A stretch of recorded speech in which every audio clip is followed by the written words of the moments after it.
Hey guys, looks like you've stumbled across my channel. My name is Alyssa from the Chaotic Bookworm, and it's nice to see you. Okay, so today we're going to be doing a November TBR. I, in no way, shape, or form, think I am going to come anywhere near reading this many books in November. In fact, I will probably only finish one or two of these books because I'm also going to be doing a challenge later this month, but we'll get to that later. Okay, we're going to start in the contemporary-ish section. So we're going to start in the contemporary-ish section and then head on to fantasy. Well, not fantasy, but more like, I guess, mystery fantasy. Mix of that. Sorry if I'm looking this way. I have the laptop over here. I'll move it over here so I'm not just completely looking away from you guys. Okay, so for the first book we have Last Chance Books by Kelsey Radke. It's a contemporary romance and it's rated 3.34 stars on Goodreads. After college, Madeline Moore dreams of coming back and taking over the bookshop her aunt owns. However, that is until another bookstore opens up across town and threatens to close down their business. It's a romance, so I can only assume it's like an enemies as in, you know, different businesses, the competition. Okay, competitors to lovers.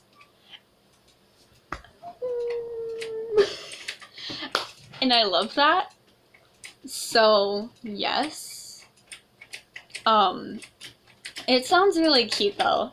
And I love books that center around writing and books and authors and writers.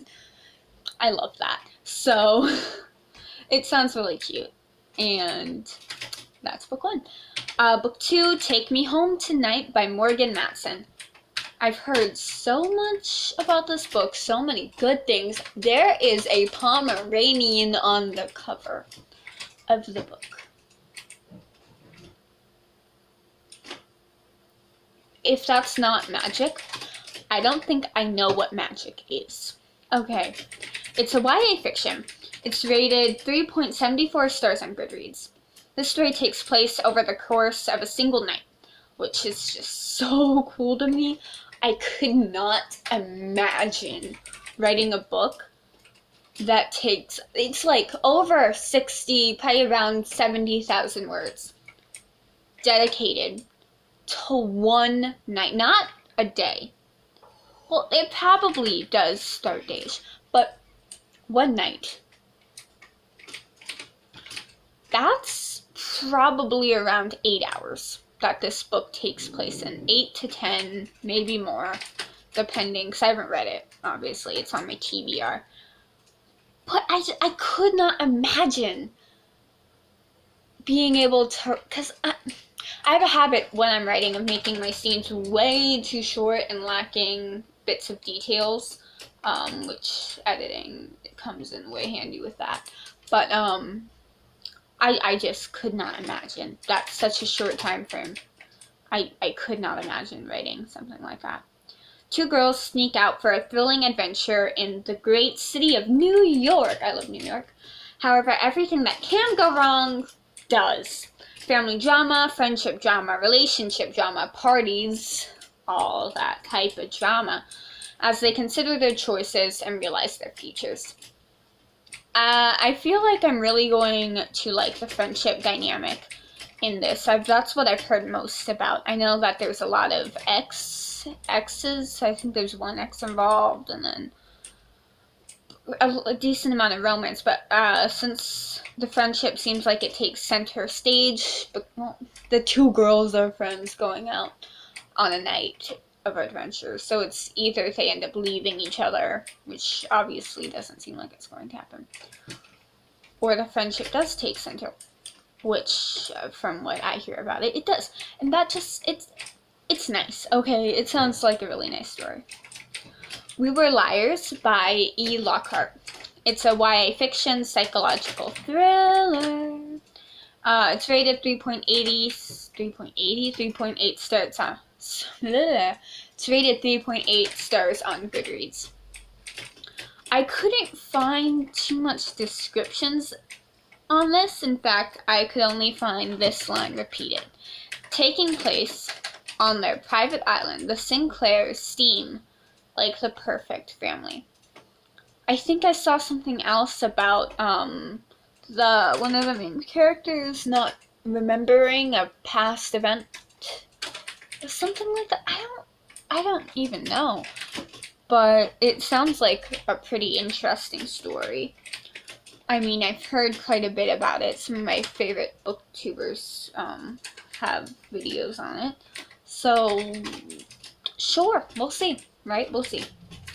Next, Eleanor Park by Rainbow Rowell. Another contemporary romance. The story is about the growing relationship between Eleanor, who stands out in a crowd for her messy style, and Park, who tries to blend in. Well, not sure if tries is the right word, but tends to blend in. It's rated a 4-star on Goodreads, which is pretty high. It just sounds super cute. Okay. And November is the month of cute light reads, at least in my opinion. Those cute little happy fall reads. Because it's right before Christmas. It's still technically fall. I'm reading Christmas style. It's still technically fall. Even though, yeah, because Thanksgiving happens in November. So yeah, it's still fall. But it's like a mix of Christmas and fall when you reach November, because you're starting to plan for Christmas, but also Thanksgiving, and it still looks like fall and feels, I don't know, but it sounds like a really cute story, and I feel like I'm going to really enjoy it. So yeah, now we're getting more into the fantasy side. House of Hollow, it's a paranormal fiction. I'm pretty sure it has a fairy tale-ish aspect, which is the main reason I put it here, because fairy tales give me November vibes. More fall vibes, and I just went on a whole rant about how it's fall. I don't need to go in another. It's rated a 4.1 on Goodreads. Iris Hollow's life has always been far from normal. From the event that left moon-shaped scars on her and her sister's throats, in which they can't remember, to the paranormal activity that follows her. When her sister Gray goes missing, can she follow the breadcrumbs her abductor left to find her?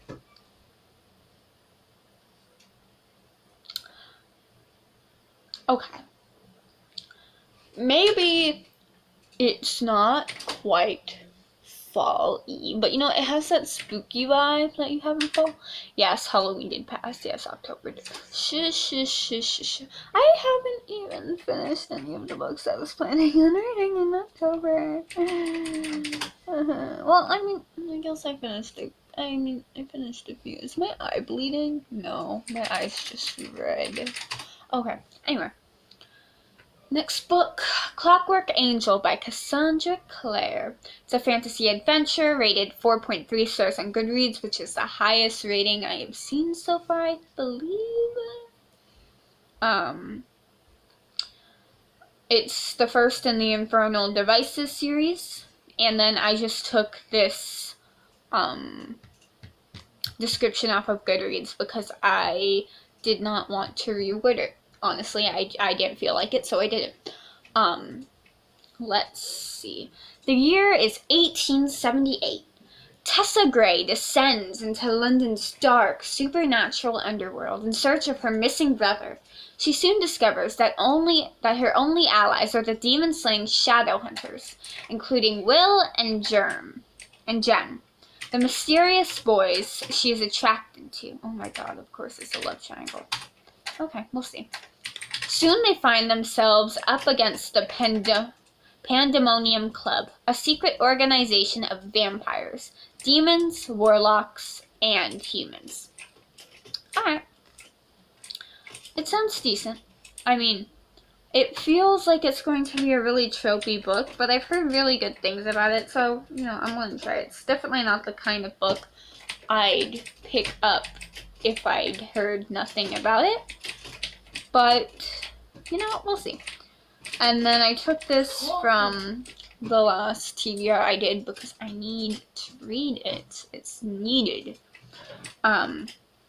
Good Girl, Bad Blood by Holly Jackson. Rated 4.4 on Goodreads, sequel to A Good Girl's Guide to Murder. It's a mystery, and the case goes like this. Perfectly popular Andrea Bell was murdered by her boyfriend Sao Singh, who then killed himself. In the first book, we follow our main character, Pip, who is looking into the murder-suicide that had happened 5 years back for her senior project.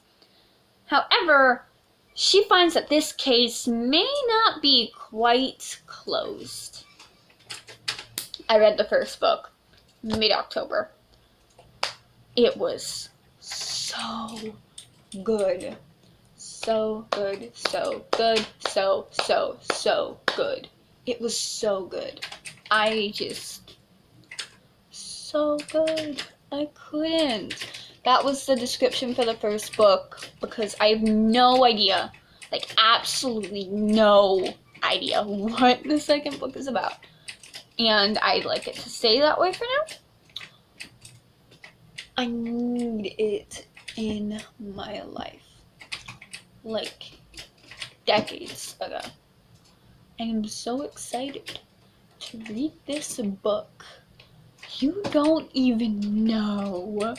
I just can't. Okay. Anyway, some other honorable mentions that aren't on the top of my list. Well, I mean, I definitely want to read, but aren't necessarily fall-y reads that I'm really looking to finish or start. The One by Kiera Cass, part of the Selection series. Catwoman by Cassandra Clare. Milk and Honey by Rupi Kaur. I'm not sure how to pronounce that. Carry On by Rainbow Rowell. And Daisy Jones and the Six by Taylor Jenkins Reid. And then there was one more, wasn't there?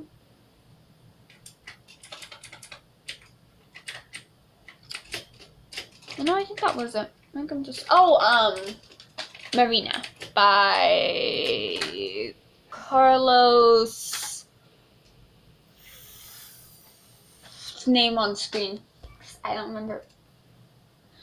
Anyway, that's all for today. I hope you guys somewhat enjoyed this video, and if you did, follow me on... But anyway, that's enough for today. I hope you guys enjoyed this video. If you did, feel free to like, comment, subscribe. I also have my social medias in the description, so if you'd like to, go ahead. I'm not forcing. But yeah, thank you so much for wasting your time on me, and I'll see you guys in the next video. Bye!